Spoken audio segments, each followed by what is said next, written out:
योगिनी एकादशी कथा। अर्जुन ने कहा, हे त्रिलोकीनाथ, मैंने ज्येष्ठ माह के शुक्ल पक्ष की निर्जला एकादशी की कथा सुनी। अब आप कृपा करके आषाढ़ माह के कृष्ण पक्ष की एकादशी की कथा सुनाइए। इस एकादशी का नाम तथा माहात्म्य क्या है, सो अब मुझे विस्तार पूर्वक बताएं। तारान्कन। श्री कृष्ण ने कहा, हे पांडु पुत्र, आषाढ़ माह के कृष्ण पक्ष की एकादशी का नाम योगिनी एकादशी है। इसके व्रत से सभी पाप नष्ट हो जाते हैं। यह व्रत इहलोक में भोग तथा परलोक में मुक्ति देने वाला है। हे अर्जुन, यह एकादशी तीनों लोकों में प्रसिद्ध है। इसके व्रत से सभी पाप नष्ट हो जाते हैं। तुम्हें मैं पुराण में कही हुई कथा सुनाता हूँ, ध्यान पूर्वक श्रवण करो। कुबेर नाम का एक राजा अलकापुरी नाम की नगरी में राज्य करता था। वह शिव भक्त था। उनका हेममाली नामक एक यक्ष सेवक था, जो पूजा के लिए फूल लाया करता था। हेममाली की विशालाक्षी नाम की अति सुंदर स्त्री थी।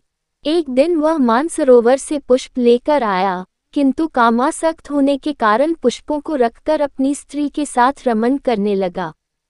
इस भोग विलास में दोपहर हो गई। तारान्कन। हेममाली की राह देखते देखते जब राजा कुबेर को दोपहर हो गई तो उसने क्रोधपूर्वक अपने सेवकों को आज्ञा दी कि तुम लोग जाकर पता लगाओ कि हेममाली अभी तक पुष्प लेकर क्यों नहीं आया। जब सेवकों ने उसका पता लगा लिया तो राजा के पास जाकर बताया, हे राजन, वह हेममाली अपनी स्त्री के साथ रमन कर रहा है। तारान्कन। इस बात को सुन राजा कुबेर ने हेममाली को बुलाने की आज्ञा दी। डर से कांपता हुआ हेममाली राजा के सामने उपस्थित हुआ। उसे देखकर कुबेर को अत्यंत क्रोध आया और उसके होंठ फड़फड़ाने लगे। तारान्कन। राजा ने कहा, अरे अधम, तूने मेरे परम पूजनीय देवों के भी देव भगवान शिवजी का अपमान किया है।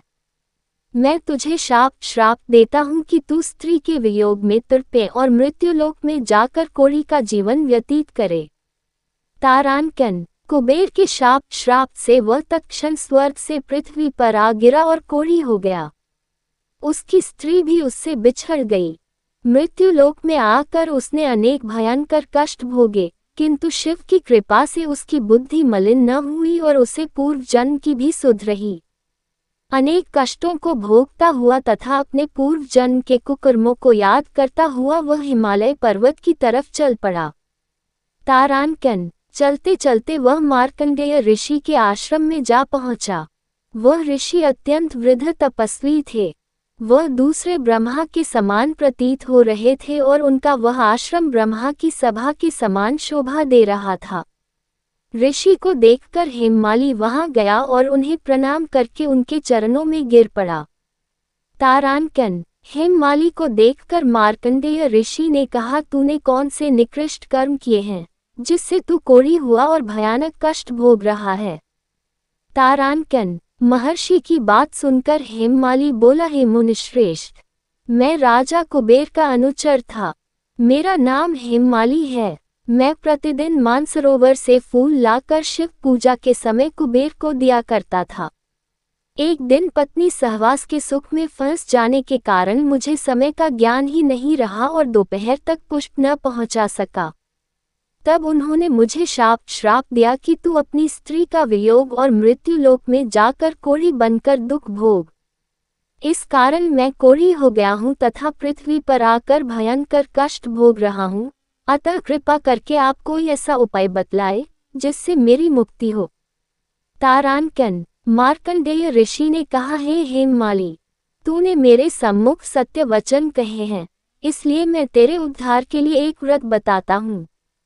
यदि तू आषाढ़ माह के कृष्ण पक्ष की योगिनी नामक एकादशी का विधानपूर्वक व्रत करेगा तो तेरे सभी पाप नष्ट हो जाएंगे।